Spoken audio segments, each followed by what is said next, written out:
thank you, Shepard. Well, stepping down and now speaking out. Welcome, everybody. I'm Neil Cavuto. And after that major upset last night, a major powwow in the House right now, Majority Leader Eric Cantor sharing big news with the GOP conference behind closed doors before speaking in front of cameras later this hour. This much we know. He is giving up his leadership position. This we don't. Who's going to take his place? To Fox senior Capitol Hill producer Chad Pergram, where all of this is going down. Chad, what do you know? Yeah, here in just a couple of minutes, House Majority Leader Eric Cantor is going to walk down this hall right behind me. He's going to walk down this hall about 40 feet or so, and he's going to explain to the rank and file why he is stepping down at the end of July. And what's going to happen sometime in between then, perhaps as early as next week, but I'm told very soon, is going to be a leadership election. Here in just the past half hour, Cathy McMorris Rodgers, the House Republican Conference chairwoman who delivered the State of the Union response to President Obama, she has dropped out. Kevin McCarthy, the whip, is due to move up. I am told by several members that, quote, it is Kevin's race to lose. Now, also moving into this leadership contest is perhaps Jeb Hensarling. He's the chairman of the House Financial Services Committee, a conservative. We're also hearing about Jim Jordan and also Pete Sessions, another Texan. You could have two Texans in this race, the chair of the Rules Committee. They want to give some time to have Cantor, sort of manage the House the next 6 or 7 weeks, pack things up, and then have a regular transition to whoever this next person is. As one senior leadership aide told me, this cannot be, quote, Lord of the Flies. They have to have this orderly, and if they don't do something to shore up who is in charge here in the next few weeks, it would just be chaos. They can't focus on anything at all. If there is an election for Kevin McCarthy, then what happens? There would be an election for whip, because McCarthy would graduate. He would matriculate up the system here. And there you have Steve Scalise, Republican of Louisiana, the chair of the Republican Study Committee. That's the bloc of the most conservative members in the House of Representatives. He would be running potentially against Pete Roskam. He's the chief deputy whip of Illinois. Roskam is somebody who isn't going to say anything. And I'm told that House Speaker John Boehner is going to come right down the steps here in just a minute. Here comes the Speaker of the House. Mr. Speaker. I asked earlier a senior House leadership aide if John Boehner would go anywhere. There are some people in the Republican hierarchy who would like to, have a wholesale replacement of the leadership team, and I'm told, quote, that Boehner is not going anywhere. But that's not to say that there aren't some who want to go somewhere. Steve King, a Republican of Iowa, said that I think that the clock is ticking here on a lame duck speakership for John Boehner. Wow. Chad Pergram, thank you very, very much. I want you to take a peek at something that happened at the corner of Wall and Broad today, because this does connect with what you saw happening with Eric Cantor today. The Dow down better than 101 points. Now, there is some thinking on Wall Street that Eric Cantor, being a very big friend to the financial community and a big backer of the financial community, and investment breaks that have benefited the investment community, and now beaten by someone who obviously is not seen as a friend of the financial community, heard the hit. Eric Cantor now talking with reporters. You and Jeb Hensarling, is that a conflict? Two Texans running for House Majority Leader? All right, you're talking Kevin McCarthy and a host of others who are considered possibilities for that job. Let's keep listening in. Long time. As a matter of fact, I voted for him once. I lived in his district. And will one of you step aside for the other if it comes? Yeah, let's see what happens. I think we work very well together. What kind of case are you making? What effect will this have on the mindset of the House Republican Conference on issues like immigration? Does this send a direct message that the public does not want this? I think it's pretty clear that the pathway which we've been speaking about, is that we have to secure our border.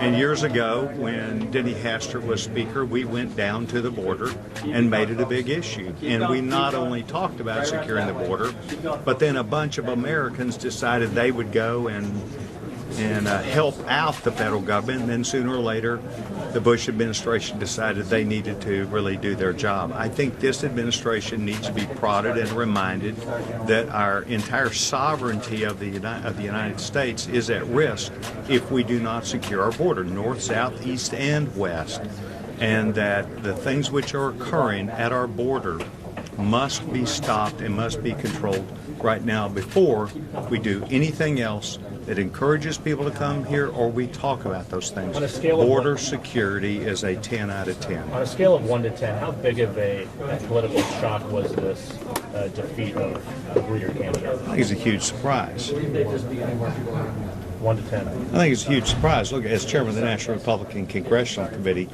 I would have had an opportunity ahead of time, the authority and the responsibility to go and work with the campaign and make sure they were okay. That's what my job was, and I think that we were all listening to Eric, and he was fine. Was this a Didn't turn failure out from that way. Was this a failure from Chairman Walden then that you didn't get out I'm there? not suggesting that at all. What I'm saying is that I believe that NRCC listen to Eric, and you tend to trust what you're hearing. But these are kinds of things that must not be left to guess. It's huge risk. Thank you very much. All right, that was, from afar I could not tell, but that was Pete Sessions of Texas, the Rules Committee chairman, who's thrown his hat in the ring, by the way, we are told, for this majority leader position. And again, emphasizing how strong a stance Republicans want to take now on immigration reform.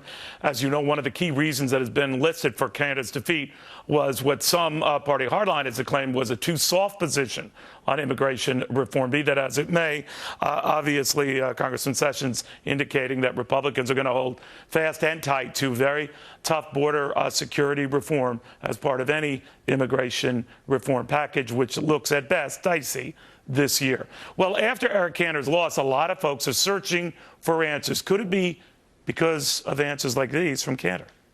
Do you know what really happened there? Do you know why he is still held? This has happened to soldiers on both sides who've ended up or wandered into the other's border with no incident. It's been resolved quickly. Not in this guy's case. Is there something we're missing?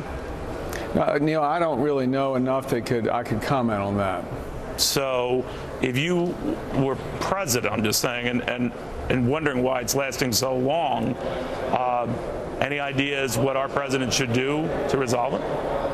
Again, I want to hesitate to comment on that, not knowing what the details are in the president's mind and the kinds of things he needs to undertake to order to resolve the situation.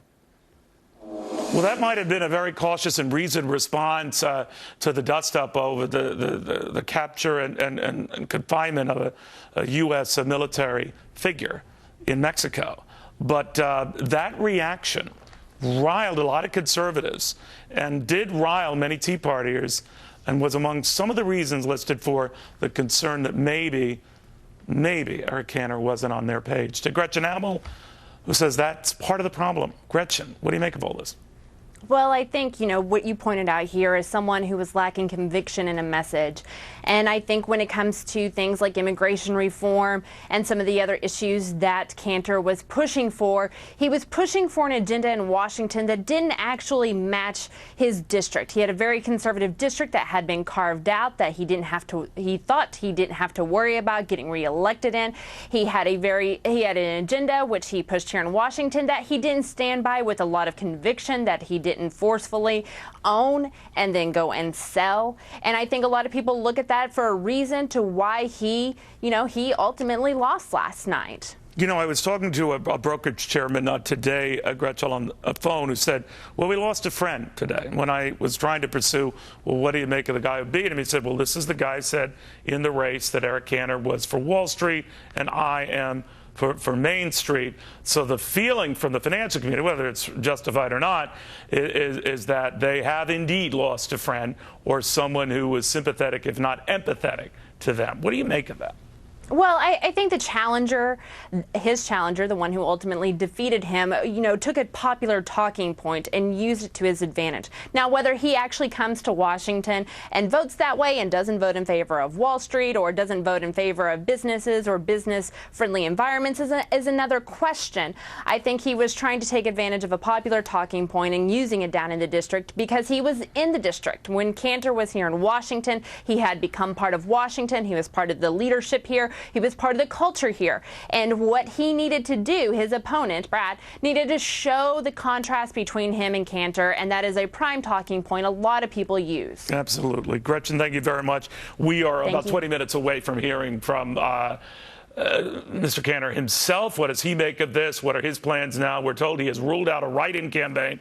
Some of his supporters had urged that, but given the size of his defeat, it would probably be a futile mission and probably divide the Republican vote anyway and hand that seat to the Democrats. So that is not likely to happen. In the meantime, what does Mitt Romney make of all this? What does it mean as far as the battle between so-called mainstream Republicans, Tea Party Republicans? We're about to find out because the former presidential candidate is here and only here tomorrow at 4 p.m.